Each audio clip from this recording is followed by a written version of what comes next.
Welcome, everybody. Thank you for being here today. My name is Asif Dhar. I'm Deloitte's Global Life Sciences and Healthcare Consulting Leader. We launched the Global Health Equity Network with the World Economic Forum, the American Heart Association, and the Harvard T. Chan School of Public Health over 3 years ago, with the mission to advance health equity. All people deserve the opportunity for good health and well-being despite their circumstances. The Global Health Equity Network, or GHEN, convenes leaders across industries, regions, and sectors to accelerate action on advancing health equity. We believe each organization has a role to play. 2 years ago, the GHEN launched the Zero Health Gap Pledge with over 100 signatories, a public CEO-level commitment to health equity. The pledge affirms their intent to embed health equity into their business practices, and the GHEN is supporting organizations to translate that commitment into action. This is why we're so excited for the conversation we're having today, and to discuss innovation in place-based approaches, collaborative, community-led, sustainable models in defined geographical areas. And I'm sure you all can appreciate that where we live plays a huge role into our overall health, whether it's affordable housing, whether it's the availability of nutritious and affordable food, the clean air and water we breathe, trusted information, safe spaces for us to be physically active, and yes, accessibility to healthcare services. And while many of these challenges have been here for decades, today feels different. The tools of today, technology, data-driven insights, and the power of ecosystems powered by innovation and the ingenuity of the startup community offer unprecedented opportunities to tackle these issues. Today, we have an esteemed set of panelists that will discuss the opportunities to advance place-based initiatives and to discuss their transformational approaches to this topic. But before jumping in, I'd like to welcome the head of the Center of Health and Healthcare at the World Economic Forum, Cheyenne Bichen, to share a few words. And I welcome you all. Let's think of today as an opportunity to set a milestone, to think of a world and to create tangible action, to create a more healthy and equitable world for us all. Cheyenne.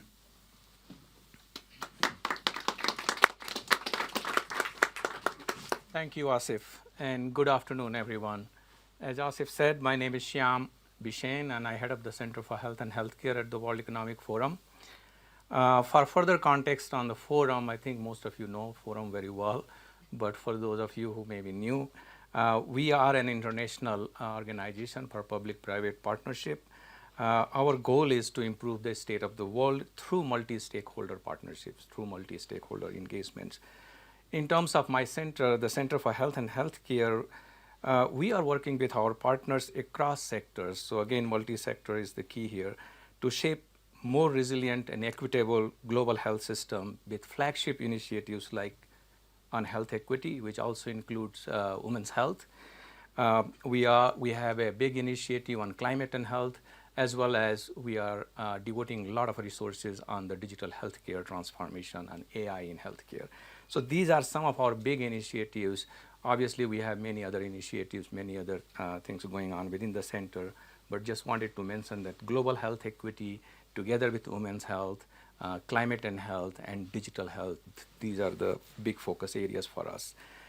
At the forum, we are really excited about the progress that we have made so far, again, with our partners, with Deloitte, with American Heart Association, with Harvard School of Public Health, and many of the partners that are here today. The progress has been phenomenal. We know that health equity is key to solving global health challenges.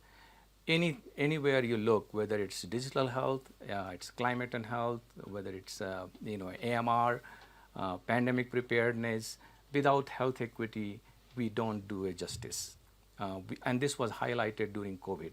We saw wherever there was inequality, more inequality, wherever there was less access to healthcare products and services, we had bigger problems. So we want to make sure that health equity is at the heart of everything we do, And the focus for many of our initiative, I mentioned digital healthcare transformation. One of the key things we want to solve with digital healthcare transformation is to create access. Make sure that we go around the world, not just the developed countries, but the global south, and each and every part of the world has access to products and services, healthcare products and services. So that's a key area that we are working on, and GHEN is a big part of that.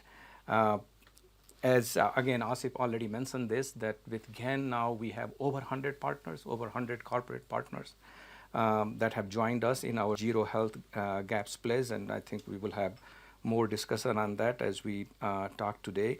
We know that, as we move on, tackling non-medical factors alongside clinical care can mitigate the root cause of health equity. So don't just focus on the healthcare products and services, but also look at the other causes, whether these are, work with the civil society, governments, communities, private sector and academia, and look at social determinants of health or access to health. So that's an area we are just in our place-based work that Asif again talked about. We are going to make sure that that's a key area of focus. For those of you who are not engaged in the Global Health Equity Network, I invite you to consider engaging with us, consider engaging with our team. There are a lot of benefits. You can obviously not only attend meetings like this, we also have many convenings during the World Health Assembly, many ideas, exchange of ideas, insights. Some of you were at the UN General Assembly meetings, where we hosted, related meetings. I am also really happy to announce today, we talked about place-based change hubs. I'm very happy to announce the first location for this place-based change hub is going to be Singapore. So we will start this work in Singapore. Actually, just today we signed an agreement with the National University of Singapore at the Congress Center to put some resources behind it through Nug Teng Fong charitable foundations donations. We are able to put some resources behind this place-based work in Singapore. So that will be the first place where we will start, and then obviously there will be more coming through. Of course, none of this would be possible without the tremendous support of our partners. I again specifically want to thank our three co-chairs, Joe Okuzoglu, CEO of Deloitte, Nancy Brown from the American Heart Association, and Michelle Williams from the Harvard School of Public Health. They have been our executive co-chairs since very beginning. So we really appreciate all the help and support from these co-chairs, as well as great support that Deloitte has provided over the last 3 years. So thank you, Deloitte. Thank you, Asif. With that, I'm going to give it back to you to get on with the panel discussion. Thank you. Thanks, everyone. Thank you, Bishem. And I'm going to invite our wonderful panel up for our conversation today. Please.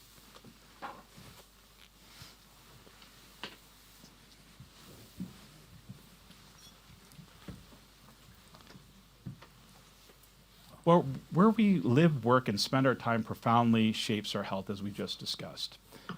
And place-based change, rather than fragmented efforts focused on single issues by single stakeholders, provide a model for communities, governments, and businesses and academia to address the root causes holistically, and a shared vision that drives systemic change and creates long-lasting impact. But the story doesn't stop at only improving health. According to Deloitte analysis, raising life expectancy across the US by health equity could add 2.8 trillion to GDP by 2040. Investing in place-based approaches isn't just the right thing to do. It's an economic imperative.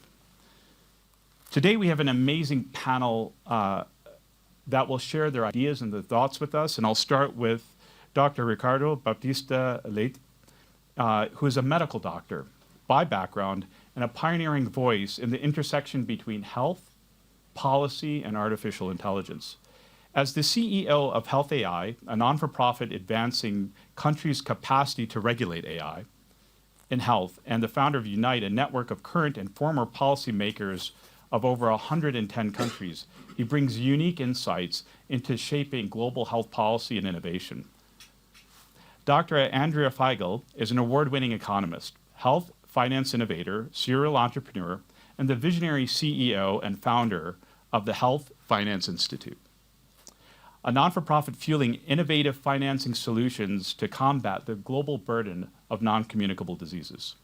Sadaf Hosseini serves as the head of growth partnerships and innovation ecosystems at UpLink, the World Economic Forum's impact innovation platform, connecting innovators and financiers. Her work includes spearheading place-based projects to drive economic development and community health like, yes, San Francisco, a place-based innovation challenge to revitalize downtown San Francisco. And finally, Gisela Sanchez, who is a recognized social entrepreneur and the 2022 Schwab Foundation Corporate Social Entrepreneur of the Year through her work founding Nutrivida, a transformative social enterprise combating hidden hunger and malnutrition in Central America. Now serving as the president of the Central American Bank for Economic Integration, a leading multilateral financial institution, she has unique experience blending social innovation and financial expertise for sustainable development and poverty reduction. So we'll start beginning our conversation today, and really a conversation to all of our panelists. Place-based innovation can mean a lot of different things depending on the circumstances and the situation. Based on your experience, based on what you've done in the past, can you give us a sense of maybe an approach or a method that you've used that has been able to ignite place-based change? Starting with me. Please. All right. Well, good morning, good afternoon to everyone. Thank you so much for the invitation. It's so great to be with old and new friends and to be back here at the Deloitte House in Davos. Such an important conversation, and both HealthAI and Unite are proud to be aligned with the Global Health Equity Network and with the important mission that this whole group of organizations and CEOs are trying to push forward. I must say that when we're talking about place-based health equity, it's all, it goes back, we can boil it down to the mantra of real estate, which is location, location, location. And it applies perfectly to healthcare. And it is all capable, any systemic transformation will depend on our capacity to change on the ground. But we have to acknowledge the original sin in healthcare, which is we've been talking about healthcare, we've been talking about health systems, but in reality, we are talking about disease systems. We have built systems that focus on reacting when people get sick. If people react when they are sick, we've already gone in too late. And we're seeing this in high-income countries, which is leading to a rise of the burden of disease, along with a consistent rise of costs, which is not sustainable, leading to a two-tiered system, one with those that actually have resources and have access to care, and those that don't. And in low and middle-income countries, beyond the fact that there are no healthcare workers to respond to all of the needs, we're seeing many of these countries replicating many of the mistakes from the so-called global north, where we're seeing investments, for example, of huge hospitals where one can ask, who's going to work here? Instead of thinking about how do we leapfrog and using the power of technology. But to address this issue from a local perspective, from a localized place perspective, we have to understand what actually impacts and influences our health status. I'm a physician by training. And the truth is, when I have a patient in front of me, I'm looking at 10% of what actually influences that person's health. They're clinical factors. The genomics, the other omics that are influencing are about 30%. 60% of what influences our health status are dependent on our economic standing, where we live, where we work, our environment, our behaviors. It all goes back to location. And the truth is, the way we've designed the processes to respond to these health needs has ignored completely the 60% that is so critical. And I believe that the reason that public health in general has failed is due to the lack of alignment of financial incentives and the perception that we need to address these issues first. And that's where, and we'll have time to talk about the power of artificial intelligence, can be truly transformative. If we're able to redesign a healthcare model where we actually focus on the localized outputs and measure those outputs and focus not only on controlling disease, but actually preventing disease and creating financial incentives within the systems and also for the citizens, powered by AI's big data capability and predictive analytics. Well, that can be the game changer. I was a deputy mayor in my hometown in Portugal, and you were asking for concrete examples, so I can end with two very quick examples. So this was pre-COVID, even pre-AI age, right? But I'll show you two examples where data-driven decision-making can be made. First of all, we georeferenced all of our health, educational, and social security data. And the European Union wanted to give us tons of money to build bike lanes. Any mayor wants to build their bike lanes by the shore, by the most beautiful places. Right. And I said, why don't we use the smart health tool we've created and where we can georeference actually where do we have the highest rate of obesity, of diabetes, of childhood obesity, and start there, creating infrastructure to make sure that people start moving where we need it the most to address those challenges. And this is so basic if you think about it, and now with the power of AI. The second approach was, I was deputy mayor when the SDGs were approved. We created a platform to monitor the Sustainable Development Goals. We adapted the global indicators to the local level. And so we were able to monitor for each of the 17 goals, from energy to health to poverty and so forth, to make sure that we were on track. And it's curious, the area where we won the most awards in our city before the SDGs was in clean energy. When we did the monitoring with the SDG tracker, it was where we were worse. So many of these awards are given out without even looking at the data, right? But most importantly, if we were bad, imagine the others. The fact that we had the courage to look at the data, but most importantly, each year when defining the budget for the following year, we could see where we were lagging and adjusting to make sure that we have this holistic approach so that we can look at not health just from a clinical perspective, looking at all of the angles that in a way the 17 goals of the SDGs very beautifully have put together. Well, a powerful story. Former deputy mayor having a healthcare background seems like maybe one of the best practices for our panel today. And also moving the model, the mental model, from sick care to healthcare, how that radically changes the way you look at this problem. Andrea, some of your thoughts.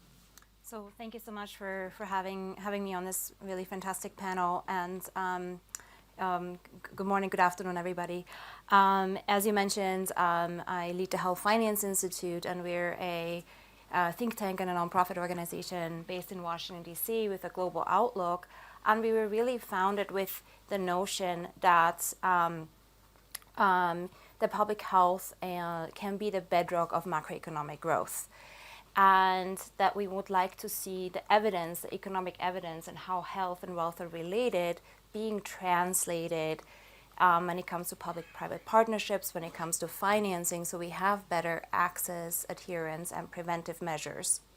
And so we don't have only studies that say 5% of GDP growth are being hampered because we're not investing correctly, but that we actually help translate that. So I loved the economic burden measures that you mentioned, and I also, as a health economist by training, I really love, Ricardo, that you mentioned the utilization of data, because we do not have enough data in public health. And so, and what I mean by that is we really need to understand who benefits and who pays when we implement healthcare projects. And often when we look at both national healthcare systems, we don't know how much money is being spent on creating the health and how these things relate. So I give you two examples of place-based change and how we looked at the economics of health in these areas. So one project that I'm particularly proud of was in partnership with both a state government in Mexico, in Jalisco, which is one of the more wealthier states. And there they had an issue where type 1 diabetes is not recognized as a disease code in a national reimbursement system, and that meant all the consumables, the glucose monitors and so on had to be purchased out of pocket, and that was really leading to a huge health inequality And we were able to help broker a partnership between the governments and Medtronic as well as nonprofits to help children have access to these medicines. And it wouldn't have been possible at the national level first. It was only possible because we actually work with governmental leaders and others, and it confirmed that place-based change model, which is now being rolled out both in other Latin American countries and in other states in Mexico, confirmed a 10-year study that we did where we looked at what are the key factors of healthcare financing and health equity, therefore, as well in public-private partnerships. And one is you have to have political support. You have to have a clearly defined intervention. It cannot just be general, right? You have to, understand who benefits. You have to have good data to show your impact. And you have to have at least a certain amount, a sizable transaction of several $1 million, because otherwise the transaction costs are too high. And another example was we supported the evaluation of a diabetes management project in Armenia. The funding came from WDF, the World Diabetes Federation. The execution was done by the Red Cross. And we were asked to say, what was the impact on diabetes? And, there was management of blood sugar, and people were aware of diabetes. And at the end, they said, well, can you also model how expensive is it to actually follow the nutritional plan? And not only didn't we have data on the nutritional plan that seniors were told to follow based on data that we modeled based on countries, we used Greek data, we showed that it was more expensive to follow the diet than to actually offer medical guidance and give them metformin or whatever drugs. So we have to understand the context, and this is why I really applaud this work on place-based change, because if you don't look at that context, can people actually afford the nutrition? In addition to that, you can have the best programs, you can have the best intentions, but you won't have the success that you're looking for. A very powerful overview of the importance of both public actors and private actors coming together, and data. Yes. Very powerful. Sadaf, your thoughts? Sure. Sorry, I have to use this because the innovation still is not there. That's right. To actually get That's microphone for women who wear dresses. So apologies for that. But, first of all, welcome to Davos. I represent UpLink and the World Economic Forum as part of this conversation. And thank you for hosting us. Deloitte has been a great partner, specifically for what I'm going to talk about. So maybe just a very quick background about UpLink. It's one of the initiatives of the forum.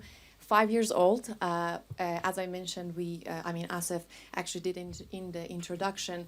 It is the impact innovation platform of the forum. What we are trying to do really is focusing on early stage startups and hopefully connect them with the resources available to fast track their acceleration and accelerate their growth and a scale journey.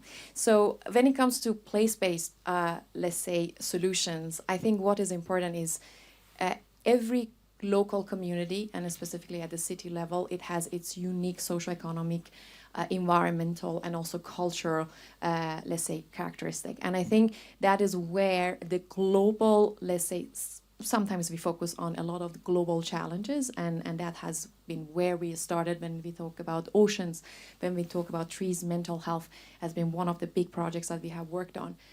But we kind of looked at it and said that, okay, yes, it is important to look at the global level, but it is also very important to go down to the place-based, solutions, because those characteristics are very unique, and you cannot actually address them if we only look at the global solutions. And it's very interesting because at UpLink, we try to come in through the lens of early stage innovation. There is a lot of innovations out there, and innovation means so many different things. But early stages specifically is where we are putting our bets on, because we need disruptions, we need new industries, we need new markets. And I think all of those are coming from these early stage startups, which, we also have some social entrepreneurs, within that as well. And I think what we would like to also to look at is really tap into what we are good at. What is the power of, as you mentioned, Asif, also characteristic of the World Economic Forum. I think we know the depth and breadth of the network that we have. We always have had this convening power, and how can we mobilize the resources through the partners that we have. And very specific example I would like to give, which actually is very connected to what Shyam also was mentioning early on and yourself, is the Yes San Francisco initiative that we launched in 2023 in collaboration with Deloitte, with Salesforce, City, and also San Francisco Chamber of Commerce. And the whole objective of this collaboration has been about revitalizing the downtown San Francisco.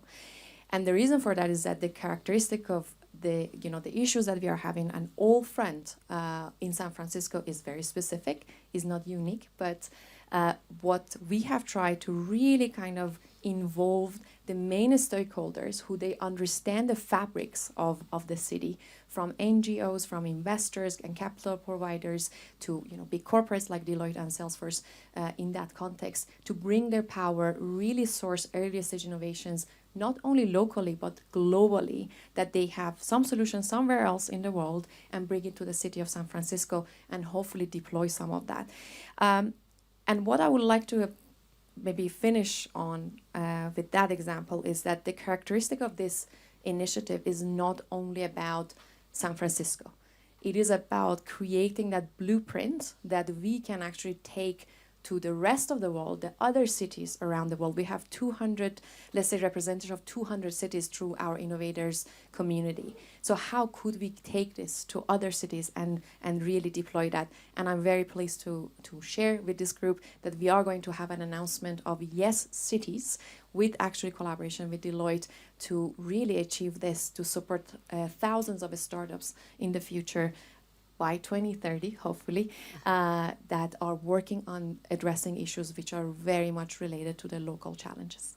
Oh, a very powerful story of when you think global and act local, don't forget your social and other entrepreneurs, right?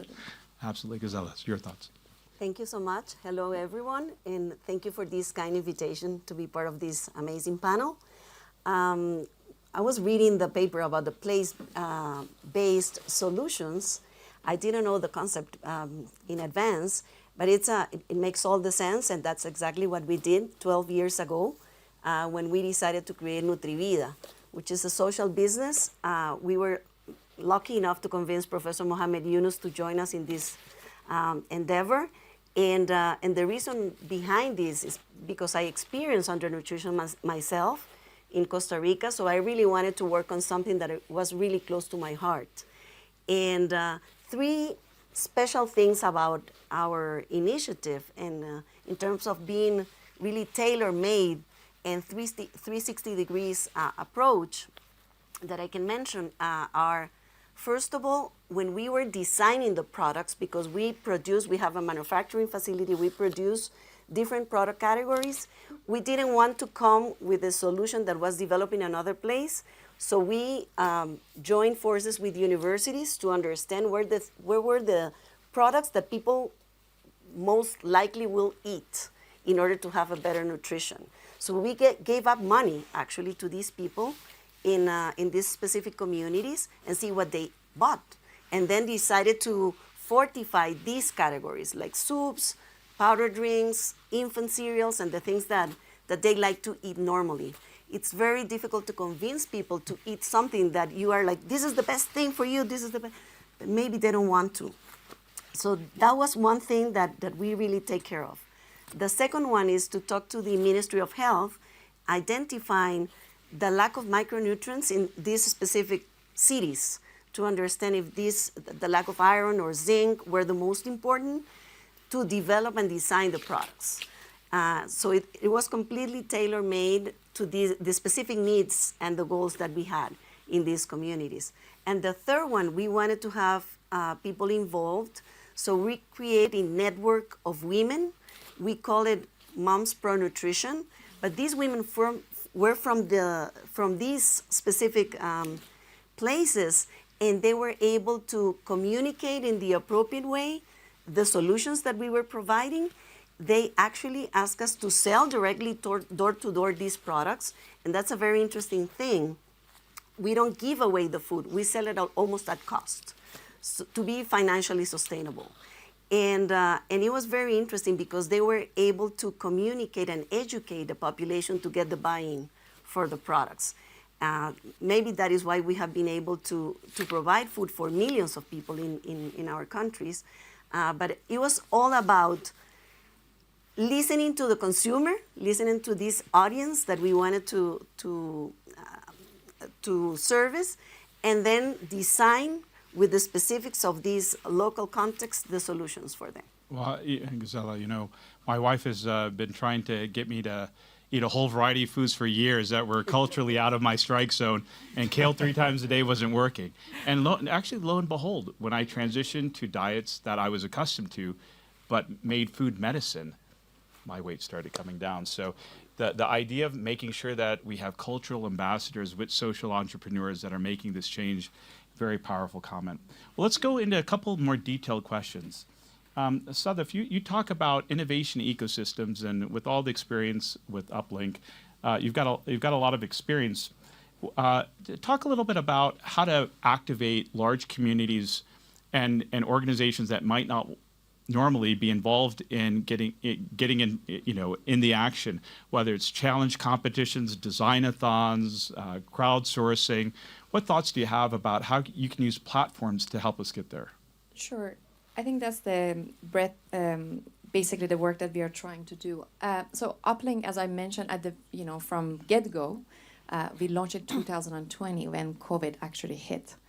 And we started as a digital platform, and Deloitte has been the technology actually integration partner for that, and built on Salesforce.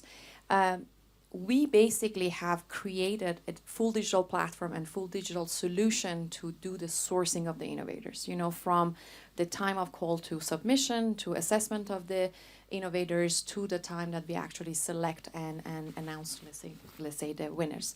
But through that process, I think we use innovation competition framework, and it's not a destination for us. However, it's a tool to basically bring the partners in co-creation mode. So if you think about it, we utilize the design phase of the challenges from the get-go to really work with the stakeholders like capital providers, the end goal customers of these innovations, let's say the policy enablers, so on and so forth, to really come together and deep dive into the issue that we are trying to solve for. And yes, Asif is a great example of that, because we tap actually exactly to these types of organizations, institutions. And what is beautiful about it is that, I don't know how you feel about it, but whenever you talk about innovation, it feels it's a fresh air in the room. It kind of brings that collective action and thinking together, and people open up suddenly.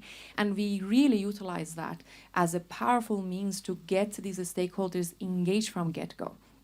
And then imagine in the local ecosystem, again, yes, San Francisco, the Chamber of Commerce has been engaged from day one into that conversation, and they are an incredible enabler, in that. I think what I would like to also mention here is that the sourcing is not actually that difficult. We have seen that technologies are out there, innovations are out there, so that is not really the problem. The challenge is how you support these entrepreneurs after you source them. That's the problem. And I think just one very simple statistics that is out there by GIN is the Global Impact Investing Network, that under 5% of impact investing, not the overall investing, impact investing only goes to earlier stage startups. So just if you think about, and I think there is another figure that only 2% also goes for earlier stage startups that they are working on climate. Then imagine the gap that we have. So if you think about it, the role that we would like to play as part of many partnerships that we have and initiatives like Yes SF is to really identify those gaps and needs. Capital is one of them. They need access to customers. They need access to policymakers. I would love to know how long it took you to get to the Minister of Health and have that conversations. They need to, let's say, access to markets, the expansion, so on and so forth. So it's not an easy job, and you need that ecosystem to come together, really align on the vision. In the city of San Francisco itself, we have 20 ecosystem partners, apart from the core partners that I mentioned at the beginning. And I would like to give one very specific success story actually has come out of it. So from the first cohort of the innovators that we had 2 years ago, we have this brilliant woman that has founded this company called It's Electric. They are basically EV charging, curb charging. And, they were on the east coast of the US because of the, SF, they applied. They were one of the winners. And because of the introduction that the Chamber, as well as the Urban Transformation Initiative, the center of the forum, they created that connection with San Francisco Municipal Transportation Agency. And they started conversation about the permission. And they are actually one of the 3 preferred EV charging, by the city recognized, and they're going to in deployment this quarter. So imagine it took her about 5 years to do the similar thing on the East Coast. It took her less than a year to get to the point of that conversation. So this is a very tangible example, as when all the personas come together, then we can actually move them. I'm happy to share more, if needed. Well, it's amazing the idea of going from 5 years to a year, speeding up that type of innovation that allows people to not only think about the capacity of a future that is more sustainable from a power perspective, but actually being able to plug into it. Let's move to Gisela. You've talked about community voices, and I want to pull that thread a little bit for our audience today, and those that are listening online. How do you get community voices in? What are we missing? It seems so obvious that doing things that people want to do that are culturally sensitive and culturally specific, particularly in healthcare, when people have agency over themselves. What are we missing? How do we get that voice in the process? It's difficult. It's quite a challenge. That is why we designed this network of women to get those voices, to understand the needs of the people, and to get feedback as soon as possible. That's the other thing that was important for us. And one of the main things that they told us in the beginning is that people who live in the bottom of the pyramid, under the poverty line, they don't like products for poor people. They hate that. They don't want to be treated like that. They don't want to feel like they're in a disadvantage. So one of the main things that we realized is that we were explaining that we were a social business working with this Nobel Peace Laureate and all of that stuff, and they were like, oh, no, that is not for me. Even the lowest of the lowest, like the really, really poor people, they were like, thank God I'm not in that position. So this is maybe for my neighbor. So one of the things that we identify is the opportunity to design aspirational products and aspirational solutions. Health, nutrition solutions, they have to be aspirational. And if you listen to them and you're humble enough, because people have the solutions in their communities, we just have to hear what are their needs and the different approaches that they can have to these challenges. And the second one, now that I'm a banker, and it's difficult for some people to understand, so are you a social entrepreneur? No, you're a development banker. As a banker, is that there's no enough resources. For example, now this 2025, in our bank, in our little bank, we're planning to invest $2,000 million in different solutions for these countries, and it's nothing, because there are so many challenges that we have to tackle that resources are never enough. So the other thing is, how can you choose, listening to these voices of the communities, where are the best solutions to invest on? And if I can add, we want to invest in things that are early stage, so entrepreneurs, SMEs, to understand things that we can scale a little bit up, and of course, national solutions. So it's difficult to decide which one is the most important, but for me, it's like intervening in all the value chain to be able to find the best approaches for these communities. I think it's so powerful, the simple power of just listening. Yeah. Just listening. Sometimes the most obvious thing is the thing furthest away. And it often gives you the sense of what's right there, right available to make an amazing place-based change. And if I may add something, it's always the situation where somebody from the US or from Europe coming to our countries and give us the solution, like the magic formula. And it's better to be a little bit humble, let your ego aside, and understand a little bit better the context, and maybe you can find a co-creating a solution with these communities to be more on target. It's amazing. Well, Andrea, you've been involved in health financing for a while. Can you talk to us about some of the techniques of being able to find pathways, especially of financing, especially in resource-constrained communities? That's the billion-dollar question it is, isn't here. it, right? So the financing methods that we have really focused on in both studying and understanding to really scale up is called innovative financing. And finding ways to tap into what's been coined the shared value space by the work of Michael Porter to see where can we basically make the economic argument that attracts the private sector investors, that is focused on local solutions, that is focused on actual evidence base, and that also sits within, or talks to the larger health system changes. And there are a couple of different instruments that can be deployed. Some is outcomes-based financing. You will have heard things like social impact bonds, development impact bonds. There are things like advanced market commitments, such as, for example, COVAX is one of these examples that we hope that can be deployed to medical diagnostics and devices in the diabetes space as well, something that we've been working on. And other things like medical credit facilities, which have been focused on loans. And so the way we approach these challenges is really to understand where is there an investment need, and then we work with local stakeholders to understand what do the data tell us, and how can we then think about scaling up these solutions. Interestingly, however, the conversion rate in health of examples of projects in the pipeline to actually finance project is the lowest of any sector, and that's data that comes from convergence. So when you say climate funding is very low, the conversion rate is really lower in health. And there were some studies around impact investing and private capital deployment, and apparently there is a $30 trillion gap in innovative finance around healthcare.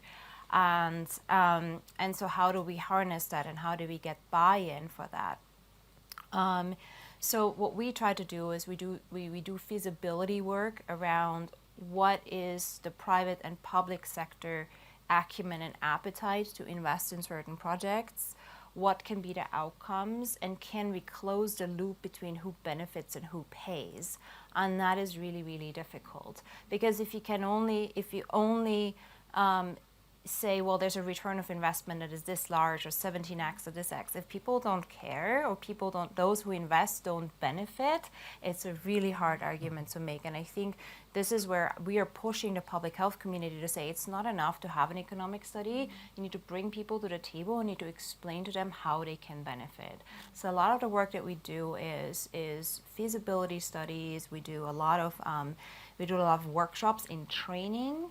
And we liken it to, it's almost in public health financing. We almost have a world where everybody drives a Toyota Corolla, and that's fine, but it's a bit boring, right? So we want to have, basically, we want to bring different vehicles. And one of the examples, and then the question is, well, does it work, right? Can we bring this to scale? And one of the powerful examples is something called the medical credit facility.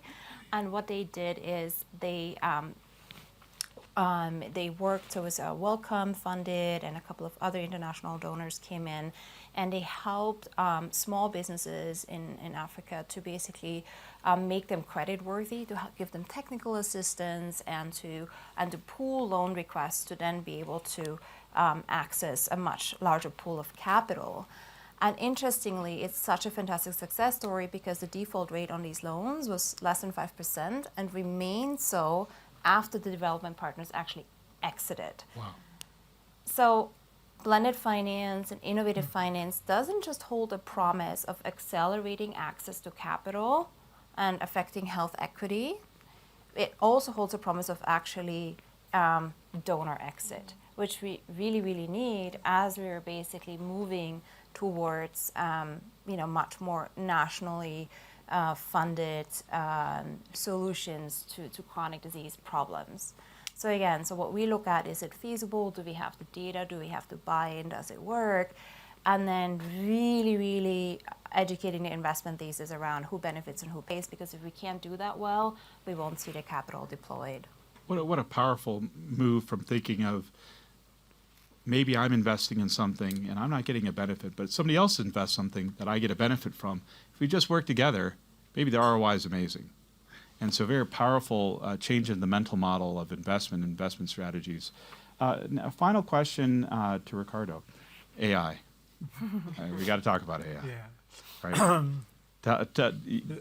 Give us some of your thoughts on how we can activate some of these place-based changes with artificial intelligence and get closer to communities, not further away.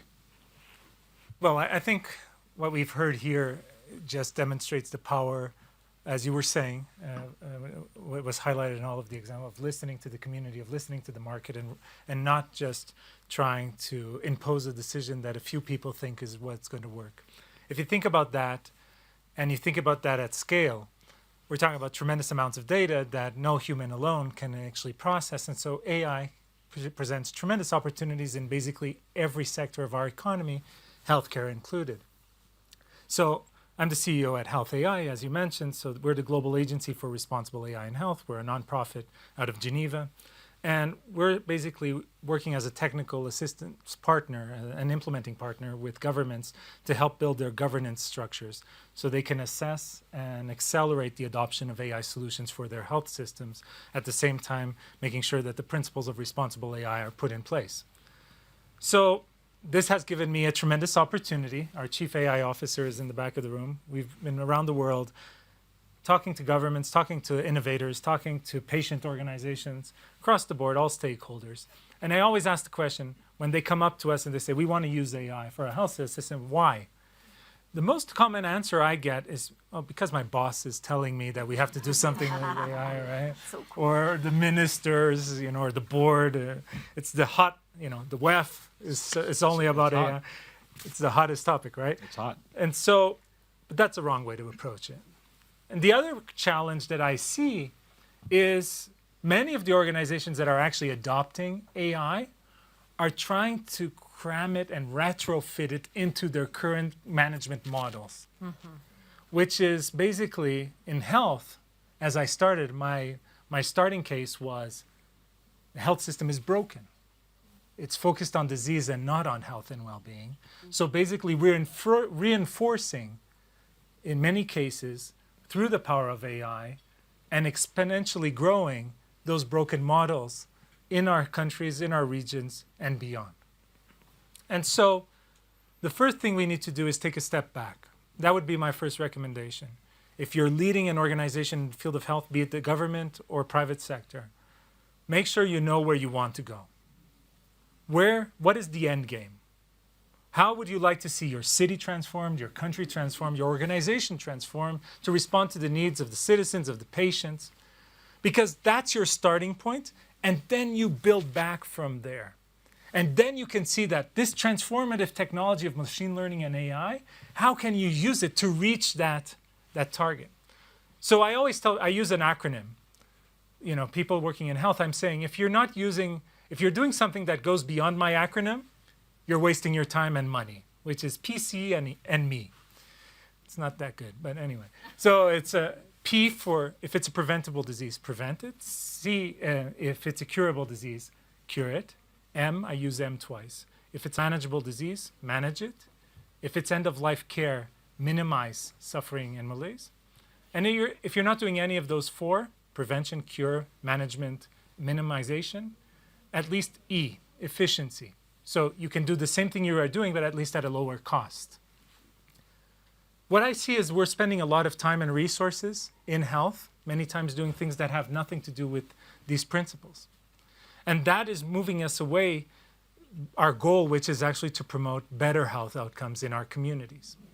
And so if we think about the power of being able to deliver care that is tailored to the specific needs of each citizen, the idea of precision public health, where actually we have a public health approach, but designed to then try to address using the predictive analytics and big data capacity of AI to address the needs of each citizen, be it in terms of identifying who's going to benefit the most from vaccination so we can go directly to those patients, who is potentially showing the data sets that can that shows that they are at greater risk for certain diseases, so we can preventively speak with them and reach out to them proactively.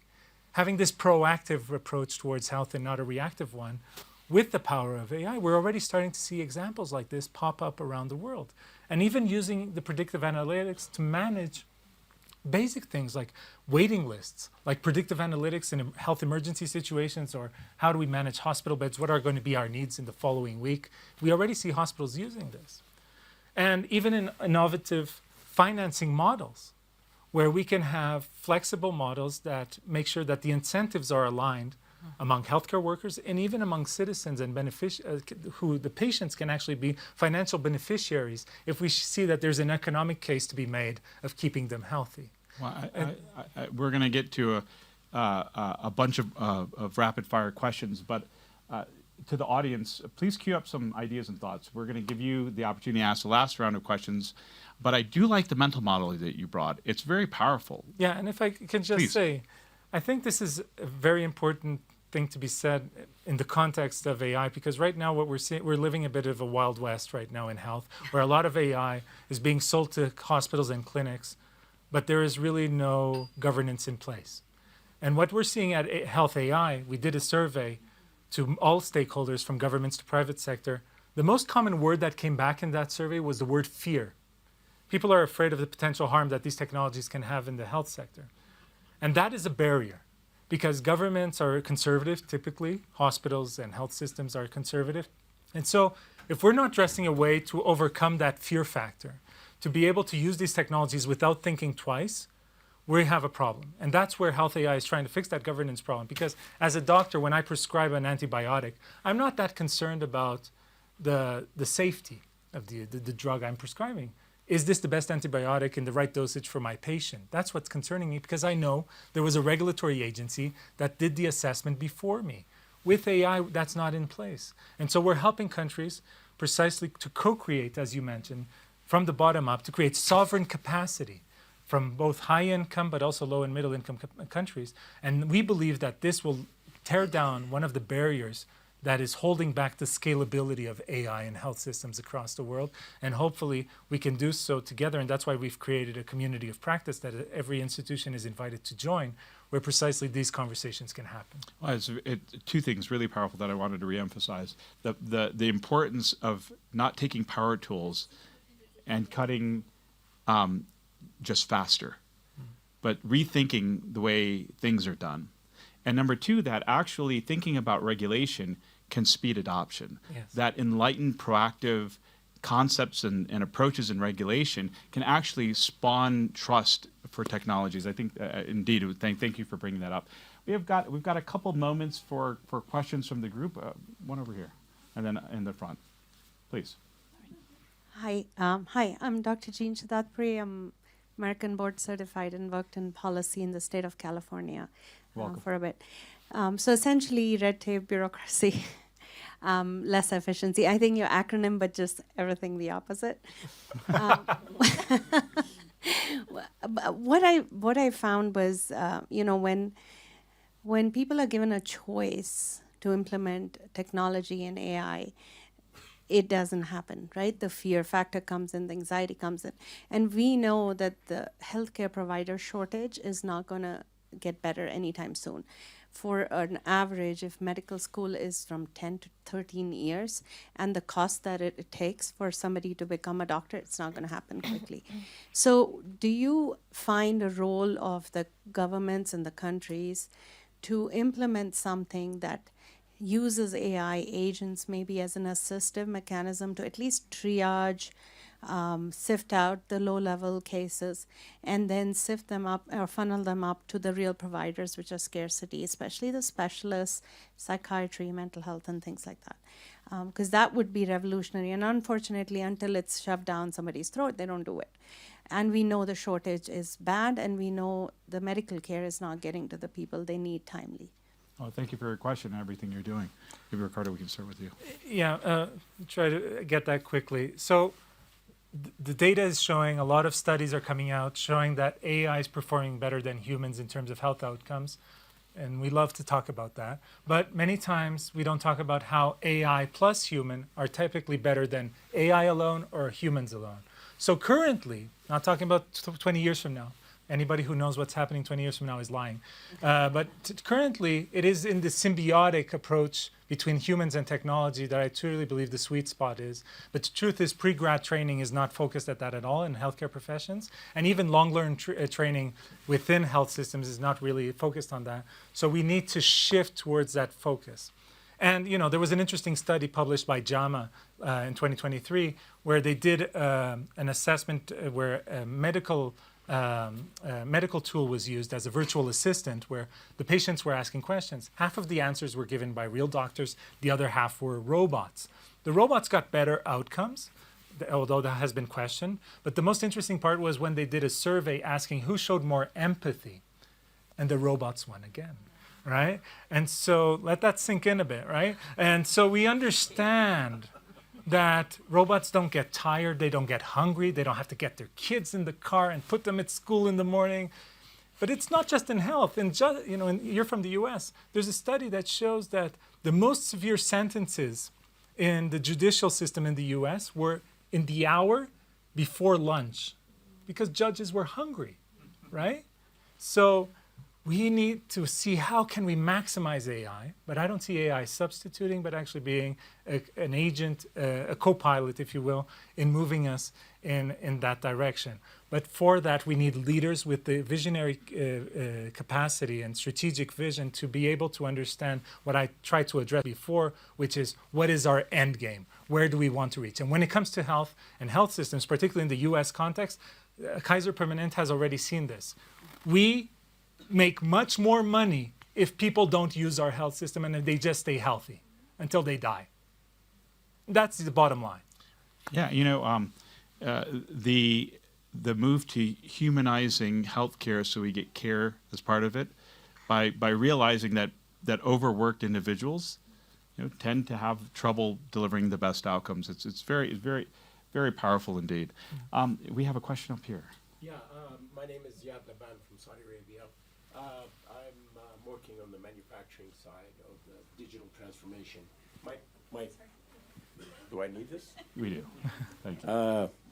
My question is with reference to virtual hospitals. We in Saudi Arabia have set up under the Ministry of Health a virtual hospital that allows all the public hospitals in the Kingdom of Saudi Arabia to have access to the best doctors throughout the world, and to also use AI to identify areas where there are certain diseases that seem to be growing or happening that are not available in other areas. I would appreciate any insights any of you may have on your experiences of virtual hospitals. Anybody want to pick up virtual health, virtual hospitals? Not my area. Maybe I'll start off with a comment, and maybe you'll get my. Saudi Arabia. No, our panel was thinking. Well, one of the most powerful things about virtual hospitals, is, as you note, is you're making physical location no longer a barrier. One of the most powerful things I heard from Ricardo's comments, and frankly everybody here, is let's not do things the same way. So if we just create a physical appointment virtually, we're limiting ourselves to what can be done, especially in the cultural context, the physical context. And the last thing we want to do is to create a wide open net where just people start using physical facilities again because they have a gap or a bottleneck. We got to rethink the entire process. So as we start, I don't know if anybody else would like to contribute to the concept, but the virtual hospital and the virtual healthcare setting is a real opportunity to address health inequities, but it can't be looked at as you pointed out, as the stepchild of the health system. It has to be the premier opportunity. Otherwise, people will start labeling it as, the thing that you get if you can't really get the best care. Yeah. So maybe some thoughts. If I just may, please. I was trying to give some space to my colleagues, but I find the concept quite interesting, and you're absolutely right. It has to be integrated within the health system, but the health systems of the future are not going to be the one with the formal institutions as we know them, right? The formal clinic, the formal hospital. Honestly, looking at the way healthcare is evolving or should evolve, that's quite outdated. Hospitals will be the end care in terms of highly specialized care, but beyond that, using different tools will be critical. The idea of virtual hospital, you've been blessed as a very rich country, and you're developing this as an extraordinary concept. But I actually see, even in low and middle income countries, that could actually be the greatest beneficiaries. Why invest in building these huge infrastructures where there are no healthcare workers, where we can use these kind of approaches to make sure that care is accessible in regions where today there is zero to none care? Which raises one of the ethical questions that we deal with in AI, which is, you know, today the way we assess safety and quality and health technology is comparing what AI can do in comparison to the gold standard, which is a good practice. But my question is, in parts of the world where we're comparing access to AI-driven care or virtual care versus nothing, where, yeah, it's not as good as the gold standard, but it is actually providing 60 to 80% better care than what people have today, which is nothing. Isn't that something we have to consider and approach? It's a very challenging question. I can tell you, my colleagues in the ethical boards and they go crazy over this, and they can spend weeks and days and months just discussing it. But I think as humanity moves forward, we have to have a human-centric approach. It is not acceptable with the amount of technology and resources out in the world that there are people still out there that have zero care, as we are seeing in many parts of Africa and Latin America and Southeast Asia. What a powerful way to end this conversation. Unfortunately, we're out of time, and this group, we could absolutely be asking them questions to the end of the week at Davos. But I want to thank you all for your questions and your participation and your interest. A special round of applause and thanks for our wonderful panelists. Today's conversation highlights that health equity is not only a moral imperative, but it really is also an economic and a social imperative. With the capacity to unlock trillions of dollars of economic growth and value and improve the lives of millions around the world. If you'd like to learn more about the GEN, please give us a call. If you'd like to learn more about the Zero Health Gap Pledge, please let us know. We're looking for organizations and individuals who have the passion of making a sustained difference and really making an effort to taking health equity forward. Let's leave today with a commitment to come together, to activate each other, our ecosystems, the firms that we come from and the firms that we interact with. Together we can make this world a far more equitable, healthy world for us all. And so with that, I wish you a wonderful week at Davos and a lifetime of work in improving health equity. Thank you all.